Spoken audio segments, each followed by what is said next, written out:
Castillo, un gusto. Ahora sí que retribuirle un poquito a mi universidad ya estando de este lado.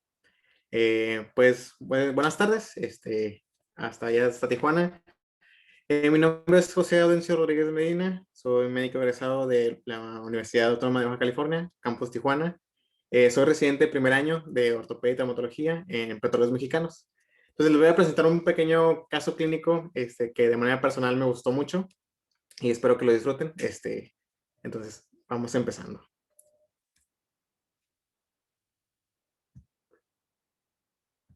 El caso clínico empieza con la ficha de identificación de nuestra paciente. Es una paciente de género femenino, 84 años, originaria de la ciudad de Tuxpan de Rodríguez Cano, aquí en el estado de Veracruz, y residente de la ciudad de Poza Rica de Hidalgo, aquí mismo en el estado de Veracruz. Más o menos para que se den una idea, están a la distancia más o menos entre Tijuana y Rosarito. No son ciudades que estén muy alejadas una de la otra. Ocupación es jubilada, fue trabajadora ella, casada y de religión católica. Como antecedentes heredofamiliares de importancia, solamente se maneja hermanos portadores de hipertensión arterial sistémica sin ningún otro antecedente conocido. Dentro de los antecedentes personales patológicos, tenemos que es hipertensa de varios años ya de diagnóstico, con amlodipino 5 miligramos cada 24 horas, hasta el día de hoy conocida con buen control, y diagnóstico de insomnio en tratamiento con Tresolam, en tabletas de 0.25 miligramos cada 24 horas por las noches. Como antecedentes de importancia quirúrgicos en el aspecto de traumatología y ortopedia, tenemos una fractura supracondilia de húmero derecho en 2011 que requirió manejo quirúrgico, y una fractura subcapital de fémur izquierdo en 2019 que requirió una himertoplastía tipo Thompson izquierda.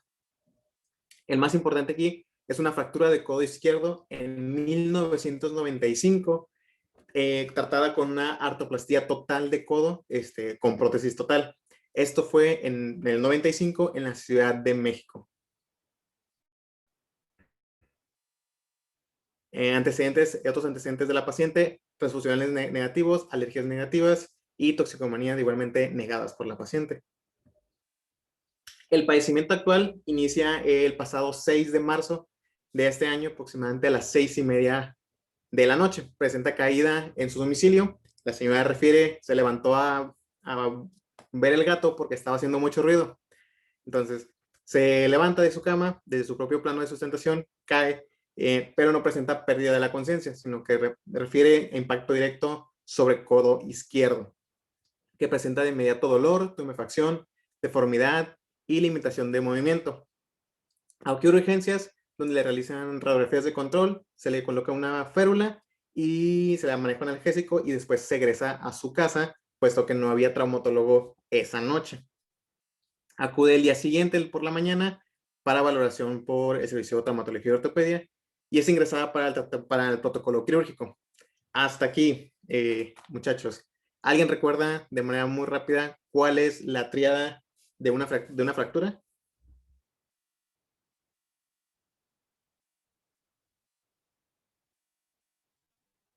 Sí. ¿Alguien tiene alguna idea?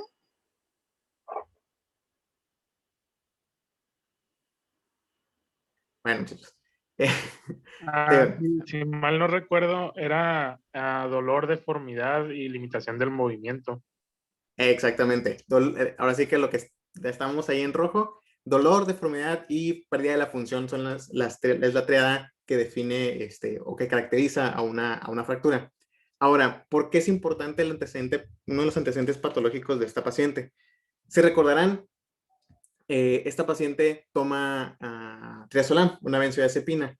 Uno de los efectos más importantes de estos medicamentos es la sedación, los mareos, principalmente. Como sabemos, estos medicamentos, cuando se malusan o se usan en trastornos del sueño, pueden llegar a inducir en estos pacientes, a aumentar el riesgo de caídas y de fracturas,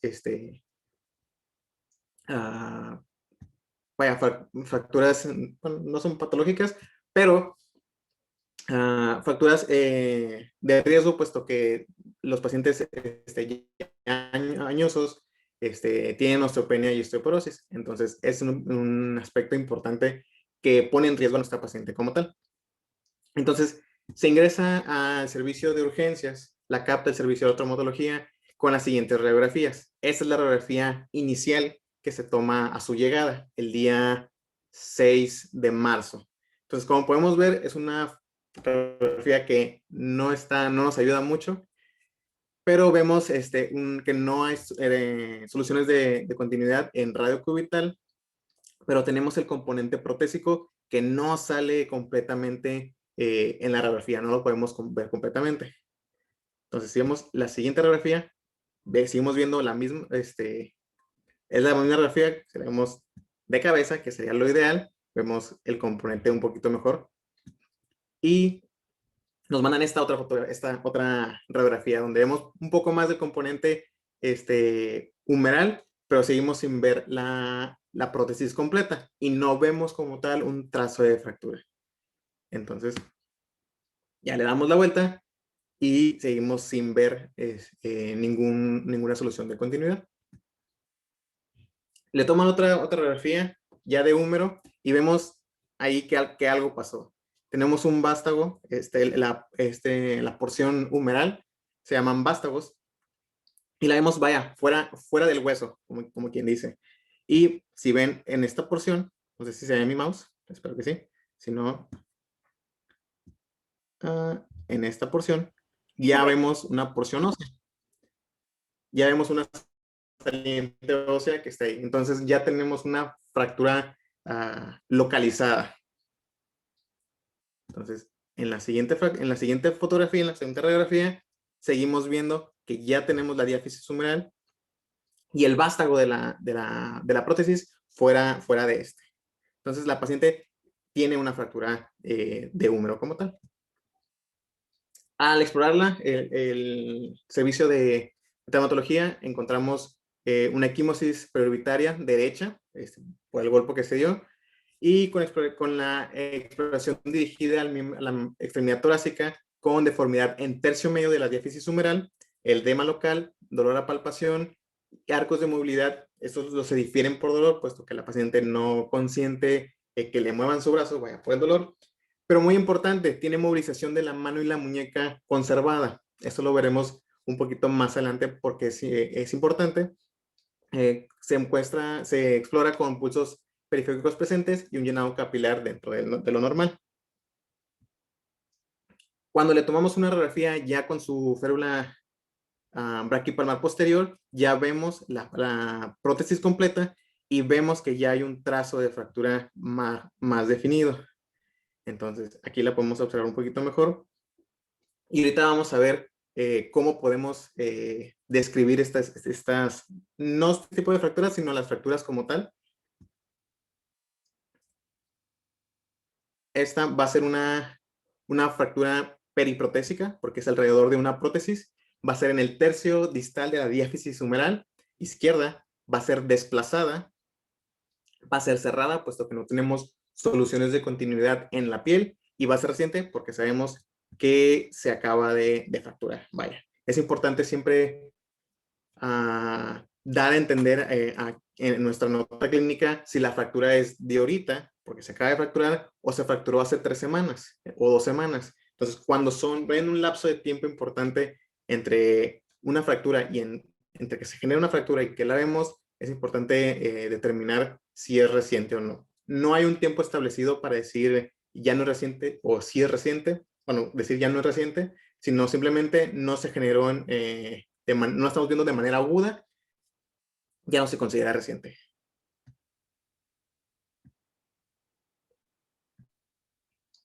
Entrando un poquito en el análisis de las fracturas periprotésicas de codo, vamos a tener que hasta el 30% de los pacientes que tienen una prótesis primaria de codo van a tener una fractura periprotésica. Como tal, es una fractura, es una complicación infrecuente, pero potencialmente seria. Esto es porque compromete tanto el mecanismo de flexión-extensión del brazo en la porción de húmero, pero también la pronosupinación en la porción radiocubital. hasta el 20% de estas fracturas va a requerir una estabilización quirúrgica, quiere decir, se van a operar. El otro 80% pueden no operarse y tratarse de manera conservadora. Las causas principales que van a llevar a una fractura periprotésica va a ser el trauma, la osteoporosis, el aflojamiento aséptico de la fractura, una mala técnica al momento de la colocación de la prótesis primaria, e incluso que el paciente no siga las recomendaciones de restricción de actividad física. Y como tenemos fracturas postquirúrgicas, también tenemos fracturas quirúrgicas, quiere decir que pues, se puede fracturar el hueso durante la colocación de una prótesis. En este caso, de las fracturas en prótesis, lo más común es que sea tiempo después de su colocación. Tenemos muchos tipos de prótesis de codo, así como tenemos múltiples cantidad de implantes que se pueden colocar por medio para osteosíntesis como tal. Las más importantes son las no constreñidas, las semiconstreñidas y las constreñidas. Las no constreñidas, que son estas que tenemos aquí, son prótesis que no se llaman no abisagradas, pero son articuladas. Entonces, estas generalmente son inestables y necesitan tener un alineamiento muy preciso, de manera que no se ponga en riesgo una luxación como tal de la prótesis.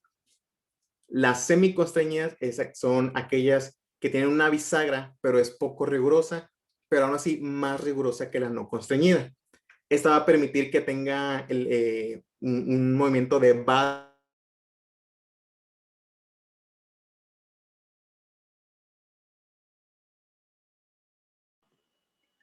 Ya no se te escucha. Oh, perdón. ¿No se Cortó escucha? un poquito. Escuchamos. Últimos 3 segundos ya no se escuchó. A ver, usted me dice si se escucha bien. Ahí ya. Perfecto. Si gusta decirme dónde me quedé, más o menos. Estabas explicando este slide. Ok. Entonces, bueno, empezamos de nuevo, no hay problema.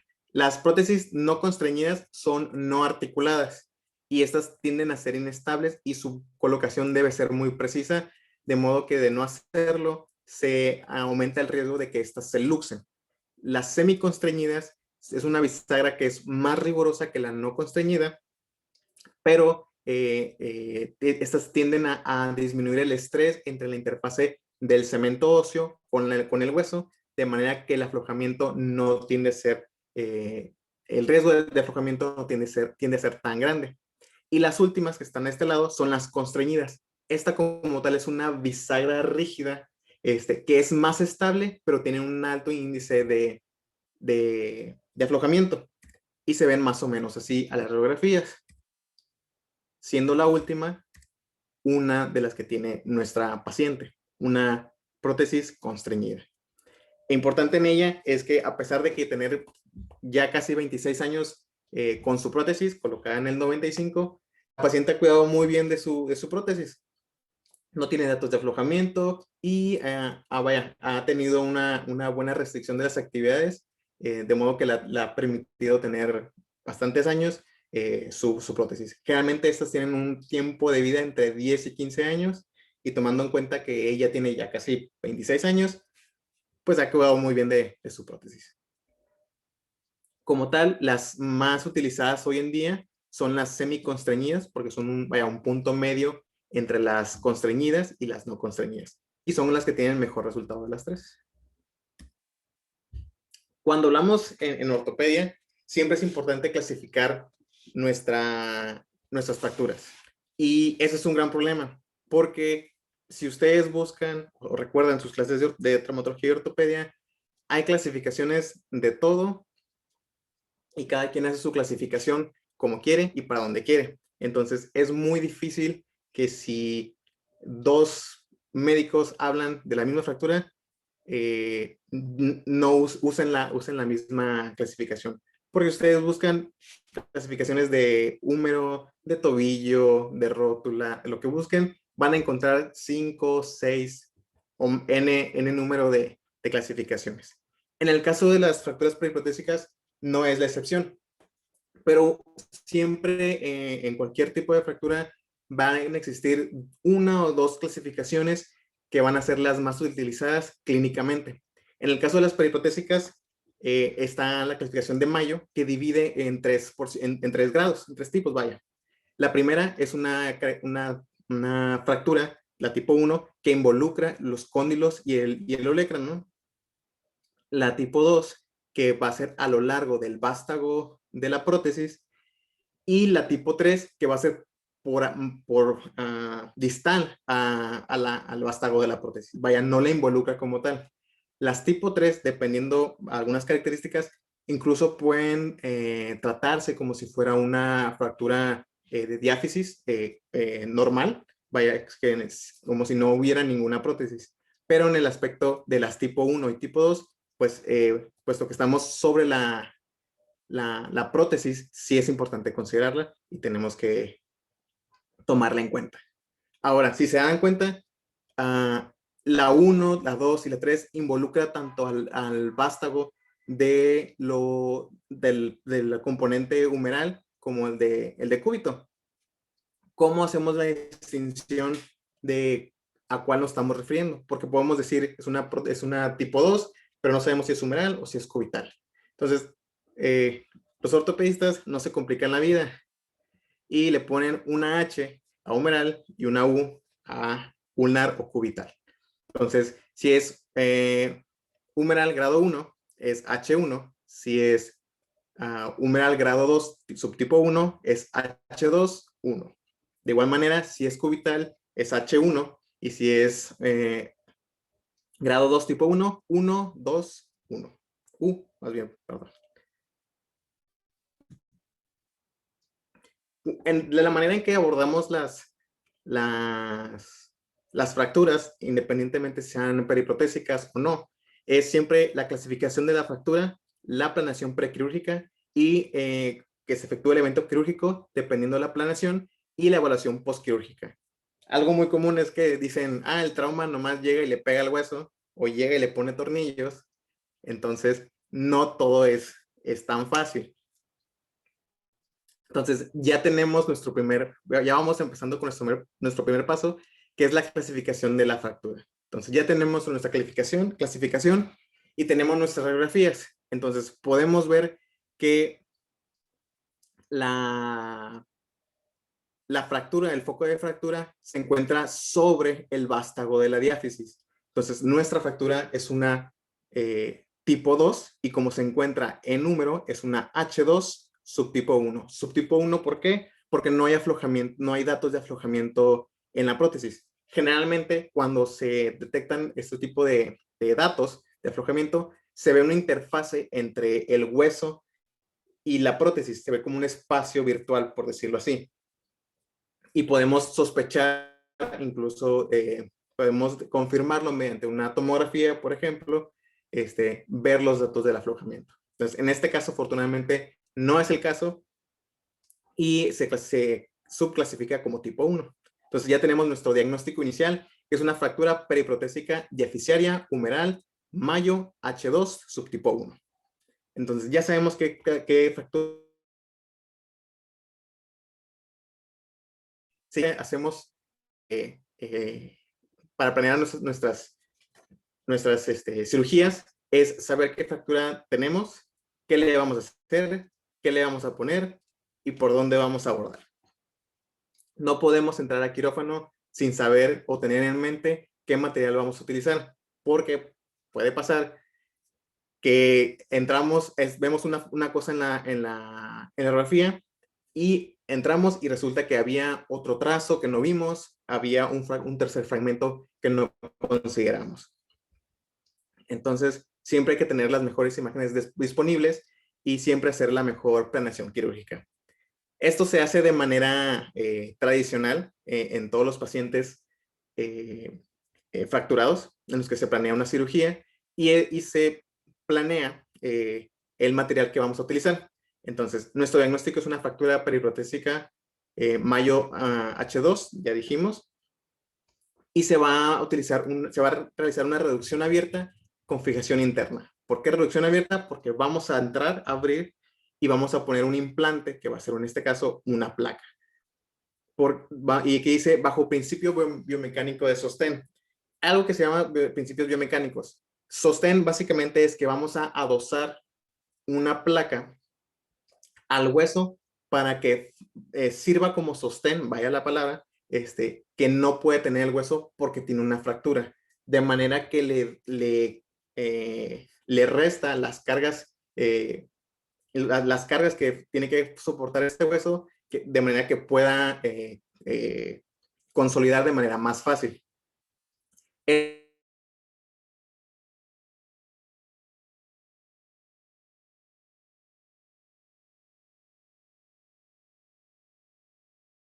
ciertas, si estas placas, bueno, la reducción y la osteosíntesis no es suficiente, estas placas pueden fatigarse. Y es cuando decimos se le aflojó la placa o rompió la placa, y esto se le llama fatigar un implante.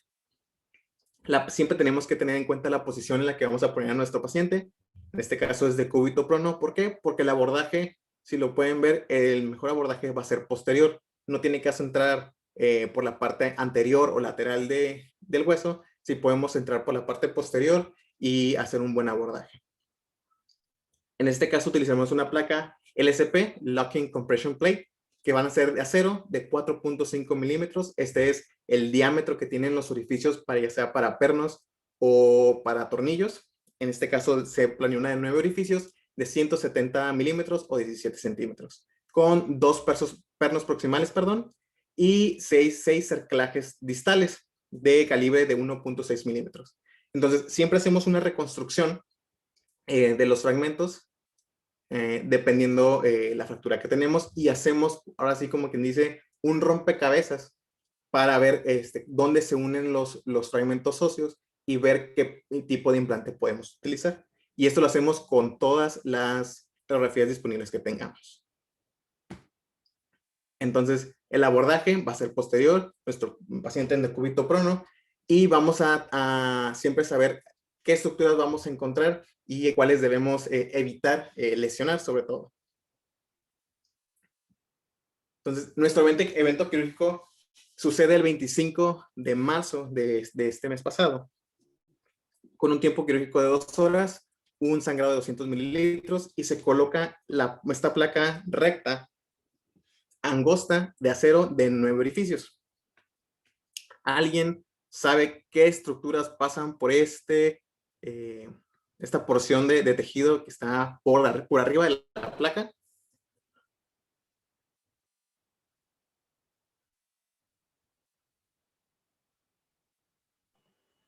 ¿Alguien tiene alguna idea?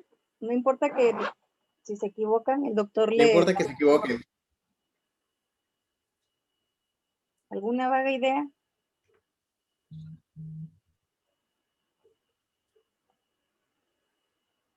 Bueno, por aquí pasa el nervio radial. Entonces, yo sé que están un poquito distantes nuestras clases de anatomía, pero dentro de las estructuras más importantes en la porción posterior del brazo está el nervio radial. Entonces, más o menos a la distancia, bueno, aquí lo pusieron un poquito más alto, pero la diáfisis la podemos dividir en 3 segmentos, que es el proximal, medio y distal. Más o menos en la unión entre la porción media y la porción distal está el canal de torsión, y por este canal de torsión pasa el nervio radial. Entonces, ¿se acuerdan que habíamos dicho que la paciente podía mover sus manos y sus dedos, vaya? Este nervio se encarga de la movilidad y la sensibilidad de los dedos de la mano. Entonces, es por eso que es importante tener en cuenta este nervio. ¿Por qué? Porque si nosotros ponemos nuestra placa sobre el nervio, la placa la vamos a dosar y la vamos a atornillar. Entonces, le vamos a dar en la torre a ese nervio. Y la paciente no va a poder mover su mano para nada. Entonces, siempre se diseca el nervio con los cordones que usamos para los cordones umbilicales de los bebés. Lo anudamos y lo referimos para no lastimarlo y no lesionarlo. de manera que la paciente o el paciente no tenga una lesión neurológica. Se le colocaron cerclajes, son los que vemos aquí, 4 cerclajes distales, y se le colocaron 4 pernos autobloqueantes proximales. Estos, aquí se alcanza a ver uno, creo que es el último, y aquí se alcanza a ver otro, pero son 4 pernos todavía que están un poquito más proximales. Aquí todavía, en el caso de esta señora, alcanzamos a abordar un poquito más hacia proximal, e incluso alcanzamos a referir el nervio axilar. Entonces, en este caso especial, porque la placa es bastante larga, y entonces se pudo hacer esa identificación del nervio axilar también. Aunque no hubo necesidad de pasar la placa por debajo de ese nervio, sí teníamos que localizarlo, porque puede haber variaciones anatómicas, entonces puede estar un poquito más arriba, puede estar un poquito más abajo, y corre el riesgo también de lesionarse. Se coloca al final de la cirugía una férula brachiopalmar posterior, muy similar a la que tenía cuando llegó a urgencias. ¿Alguien tiene una vaga idea de por qué se le puso una férula a la señora?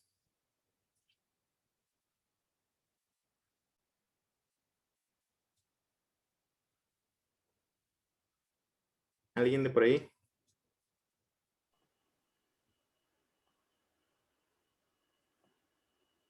Aquí alguien comenta, Alan Baltasar, para evitar movilidad. Para evitar, es una muy buena respuesta. De hecho, sí. En ortopedia hay algo que se llama estabilidad definitiva, vaya. Que es que después de que se coloca un implante de osteosíntesis, con los movimientos naturales y las fuerzas musculares, el trazo de fractura no se desplaza más allá de 4 milímetros. Si este desplazamiento no se llega a efectuar, se dice que se confiere una estabilidad definitiva. Si no, en el caso de que que sí se desplace, aún así con el material de osteosíntesis, es una estabilidad relativa. En este caso, como no podemos poner pernos o tornillos en la parte distal, porque en esta parte ya tenemos el vástago y no podemos atornillar metal con metal, porque no lo vamos a atravesar, entonces no podemos atornillarlo. Entonces se optó por poner un cerclaje. Entonces, por esta razón, la fractura de la paciente tiene una estabilidad relativa, y se decidió poner una férula brachiopalmar posterior para evitar la movilidad de los fragmentos como tal. Entonces, está muy bien, doctora. Tenemos nuestro control radiográfico postquirúrgico, donde ya vemos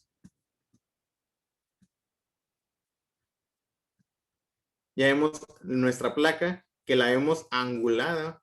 De hecho, ella se hubiera podido beneficiar de 1 o 2 cerclajes más distales, y tenemos los 4 pernos autobloqueantes aquí. La diferencia entre los pernos y los tornillos es que los tornillos nos van a dar compresión entre 2 fragmentos, mientras que los pernos, ellos solamente van a anclar la placa o el material al hueso.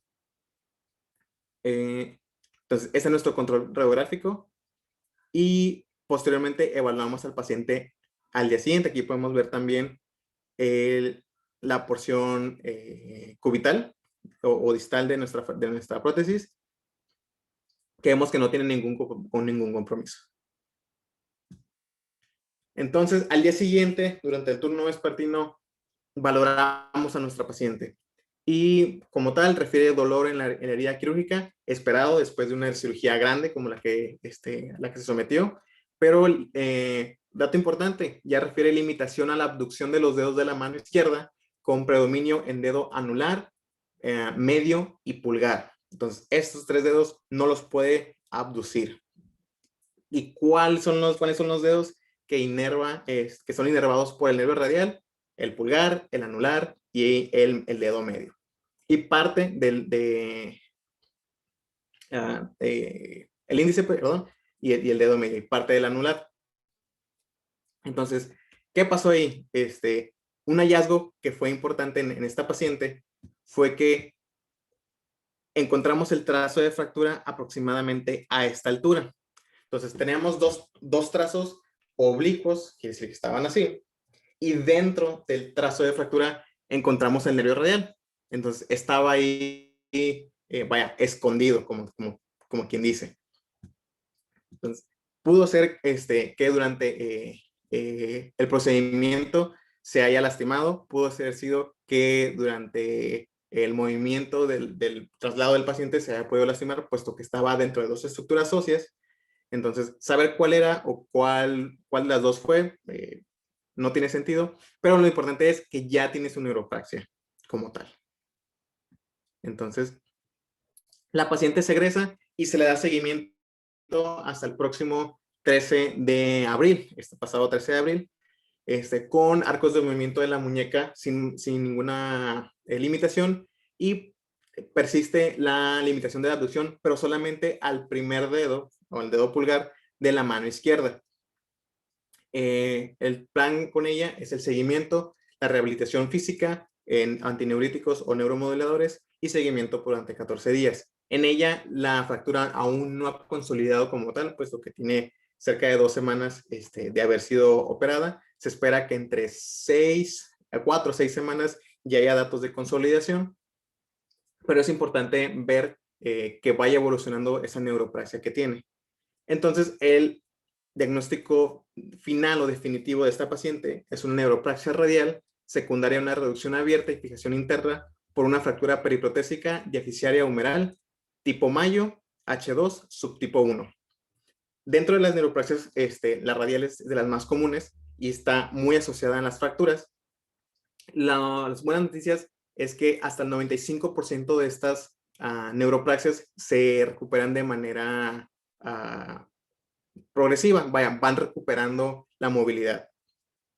Existen datos que podemos identificar en los casos de que no haya una recuperación y necesitamos entrar a hacer una descompresión del nervio como tal, como es que una persona después de que se inicia se detecta la neuroplasia, tenga 4 meses sin datos de recuperación. Si tenemos un paciente con una fractura abierta y tenemos datos iniciales de una neuroplasia, es importante entrar a descomprimir, a buscar qué está sucediendo con ese nervio. Pero en el caso de las situaciones donde vemos que podemos optar por el tratamiento conservador, el tratamiento médico y el uso de férulas para dorsiflexión, pueden ser de gran ayuda para los pacientes. Utilizan cerca como una férula que los hace hacer ejercicios para estar abduciendo y flexionando la mano. Entonces tienen que hacer ejercicios para ejercitar la musculatura. Las conclusiones que me gustaría que se quedaran ustedes, muchachos, es que uno, ante una fractura, siempre que busquen lesiones asociadas. No es raro ver que a una paciente, sobre todo pacientes añosos, tengan lesiones asociadas. Entonces, es muy común que si una paciente tiene una fractura de diáfisis humeral, como esta paciente, también tenga lesiones en codo o tenga lesiones en hombro. Siempre búsquenlas, sobre todo en miembro superior. Reducción e inmovilización inicial siempre va a ser importante. Si saben hacerlo y está dentro de sus posibilidades, reducir una fractura, háganlo. Va a disminuir mucho el riesgo de una lesión neurológica, de una lesión vascular, y va a disminuir mucho el dolor del paciente. Y siempre inmovilicen una fractura. No importa si no pueden reducir los test o simplemente dicen, ¿saben qué? Yo no me aviento, se vale, pero siempre hay que inmovilizarle. Controles radiográficos. Aquellos que tuvieron clases con el doctor Cela conocerán la frase de one view is no view. Entonces, siempre hay que valorar las fracturas de todo paciente con 2 proyecciones mínimo. Ya podrá ser AP lateral, AP oblicua, pero siempre tener dos radiografías, dos proyecciones, perdón. Y siempre es importante tener controles radiográficos. Esto es, una radiografía inicial cuando llega el paciente con nosotros, una radiografía después de que lo reducimos, si es que lo reducimos, y una fractura, una radiografía, perdón, después de que colocamos la férula. ¿Por qué? Vamos a decir que tenemos un paciente con una fractura de luxación de codo, ahorita que estamos en codo. Entonces, nosotros la reducimos muy bien, ya queda en su lugar, ahora tiene nada más su fractura y le pusimos su férula. Pero al momento que le pusimos la férula, se volvió a reluxar y ya no nos dimos cuenta porque no le tomamos una fractura, una radiografía de control. Entonces, siempre tener controles radiográficos va a hacer que nuestro paciente tenga un mejor pronóstico. La exploración circunferencial y neurológica siempre va a ser importante. Sobre todo en huesos largos, la exploración circunferencial, vaya, revisar todo el brazo si es en el brazo, revisar toda la pierna si es la pierna, porque una fractura abierta cambia su manejo y cambia su pronóstico de manera muy drástica. Entonces, a lo mejor si es una fractura que pudiera tratarse de manera conservadora, al momento de que es una fractura expuesta, definitivamente pues cambia su manejo a quirúrgico. Y la exploración neurológica seriada también es importante. Entonces, ya vimos que hasta el 20-30% de las lesiones neurológicas se producen durante el tratamiento de estas fracturas. Entonces, no es raro que pase situaciones como la de nuestra paciente, en la que ella llegó con movilización de su mano, se realiza el tratamiento y ya tiene una neuropraxia como tal. La clasificación adecuada siempre va a ser de gran ayuda para el traumatólogo y es algo que a nosotros nos causa mucho conflicto porque nos dicen, tenemos una fractura de fémur. ¿En cuál fémur? Y decimos, ok, en el fémur derecho. ¿En dónde? ¿En qué parte del fémur? Entonces, que hablemos el mismo lenguaje facilita mucho las cosas y ayuda mucho al paciente. Entonces, ya con que nos digan, es una fractura de fémur derecho, vamos a decir, diafisiaria, es una fractura distal de fémur, es una fractura de basicervical de fémur derecho, es una gran ayuda para nosotros porque el traumatólogo ya está pensando dónde está la fractura, cómo es el trazo de fractura. Y también las fracturas expuestas, no va a ser raro que en algún momento nos llegue alguien con una fractura expuesta, sobre todo si en el futuro trabajamos en algún servicio de urgencias o incluso en un consultorio médico. Pueden llegar. Entonces, cosas que tenemos que saber en ellas es siempre el lavado con solución estéril. Todas las fracturas expuestas se tienen que irrigar, se tienen que inmovilizar y se tienen que referir. Hoy en día se toman 3 horas desde que se efectúa una fractura expuesta para que se considere contaminada. Entonces, si una fractura expuesta, vamos a decir que estamos en nuestro servicio social, en la sierra de donde quieran, y no tenemos un hospital de segundo nivel donde lo puedan recibir, sí sabemos que va a ser un traslado de más de 2 horas, 3 horas, sí es muy oportuno que inicien una profilaxis con antibióticos, sobre todo cefalosporinas de primera generación, porque tienen una muy buena penetrancia en hueso. De igual manera, clindamicina y medicamentos como ciprofloxacino y levofloxacino, que también tienen muy buena penetrancia en hueso, son de gran ayuda. En aquellos pacientes que tienen antecedente de exposición a ganado o trabajan en agricultura, el metronidazol también es un medicamento de muy buen espectro.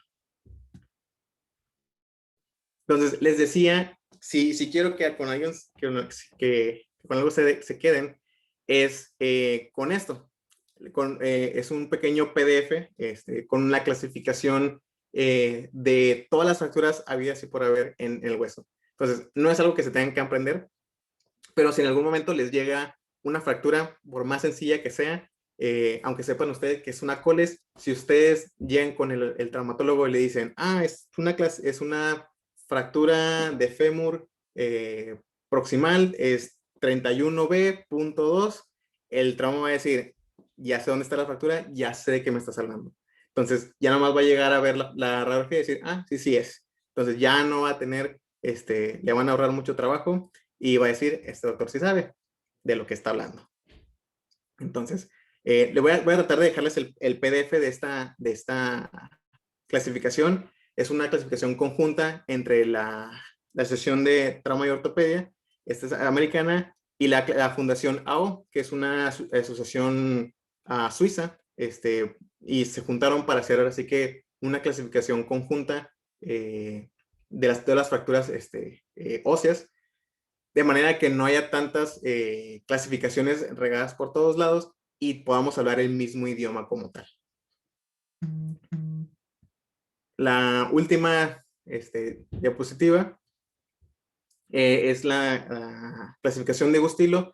No tienen que sabérsela, pero simplemente para saber qué tipo de fractura expuesta es la que tiene nuestra paciente en caso de que lleguen a tenerla en alguna ocasión y qué medicamentos podemos utilizar. Entonces ya hablamos de cefalosporinas de primera, segunda y tercera generación, usar aminoglucósidos y también metronidazol. Y por mi parte, pues sería todo, muchachos. No sé si tengan alguna duda, pregunta o cualquier inquietud. Gracias, doctor José, por la presentación. Chicos, chicas, ¿alguna pregunta o comentario hacia el doctor? Sé que es demasiada información, que es de especialidad, pero bueno, si tienen alguna duda, el doctor José con gusto nos ayudará a contestarla.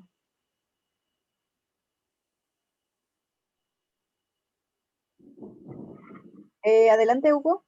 A ver.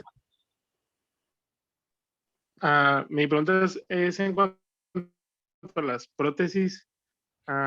¿Qué tipo de prótesis utilizaría en qué situación o cuál diría que es la mejor para fracturas?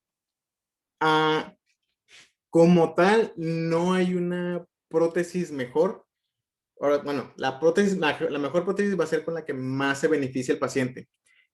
También va a depender de qué tipo de fractura tiene, porque hay prótesis completas, sustituciones completas de cadera, hay hemiprótesis de cadera, y ambas se pueden utilizar elementos traumáticos, pero también tenemos prótesis de revisión. ¿Qué es esto? Que es al paciente le pusimos una prótesis primaria, por algún motivo disfuncionó, se luxó, se aflojó, tuvo una fractura periprotésica y tenemos que quitar esa prótesis y poner una de revisión. También tenemos prótesis tumorales en pacientes donde tienen un tumor y hay que resecar ese tumor y queda, un paciente con una pérdida ósea importante. Entonces se utilizan prótesis con vástagos como los que vimos en el húmero, pero son vástagos bastante largos que llegan a 3/4 de fémur. Esto es para que no hagan un efecto como de palanca y se evite el riesgo de que se vaya a aflojar o que vaya a ser una palanca y fracture el hueso como tal. Entonces, la mejor prótesis es con la que se beneficie más nuestro paciente. No hay una prótesis, por decir, mejor que otra, porque incluso con el paso del tiempo, las prótesis como tal se van modificando. La prótesis que tenía la paciente es una prótesis que ya no se utiliza, pero a lo mejor en ese tiempo era la que mejor le beneficiaba a ella. A lo mejor ahorita ya no, si se hubiera fracturado hoy, ya no sería la prótesis que le pusieran, pero en ese tiempo sí. Entonces siempre va a ser la que beneficie mejor a nuestro paciente. Muchas gracias. Gracias, doctor. Nos Y pregunta, dice Alan Baltasar. nos comenta Alan Baltasar, las fracturas de huesos de la cara, ¿cómo sería la mejor forma de manejarlo? Como tal, trauma y ortopedia no aborda fracturas de macizo facial. Esas las maneja maxilofacial, vaya. Nosotros nos especializamos en huesos largos, todo lo que no tenga que ver con cavidad de tórax y macizo facial. Esas como tal las ve maxilofacial, que es una subespecialidad de odontología, si mal no me equivoco.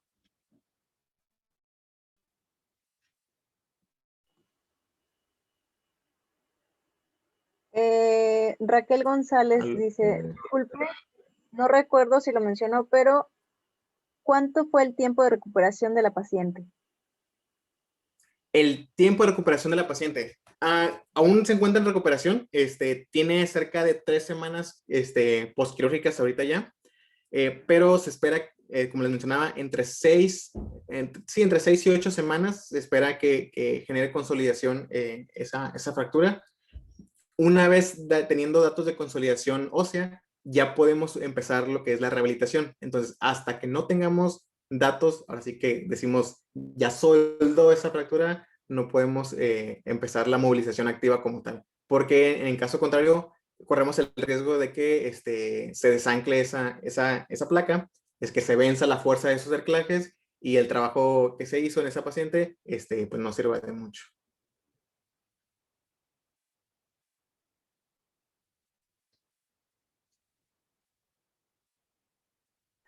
¿Alguna Excelente. otra pregunta o duda que tengan? ¿Alguien más tiene un comentario, pregunta? Sé que hay muchas dudas. Igualmente, doctor José, si alguien tiene una pregunta, te puede escribir por correo. Sí, claro que O si está sí. interesado Mi correo en está. trauma. Sí, si está interesado, le gusta la trauma y ortopedia, quiere alguna recomendación o alguna duda en cuanto al caso, que a lo mejor no se anima. Claro que sí, mi correo está ahí, con toda seguridad y con toda confianza, me pueden contactar. Perfecto. Muchas Ah, gracias. una pregunta. ¿Por qué medio nos harán llegar el PDF? Se los voy a dejar con la doctora Castillo para que lo pueda subir junto con la presentación. Perfecto. Yo lo subo hoy mismo. Qué perfecto. Ok, pues, ¿alguien más? Si no hay ningún otro comentario, agradezco el tiempo de todos. Gracias, doctor José, por aceptar dar esta presentación. Estuvo muy interesante.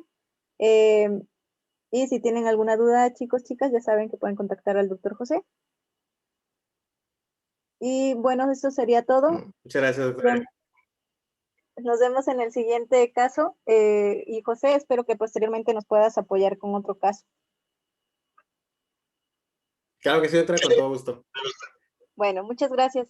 Que tengan buena tarde, noche. Buenas tardes, doctora.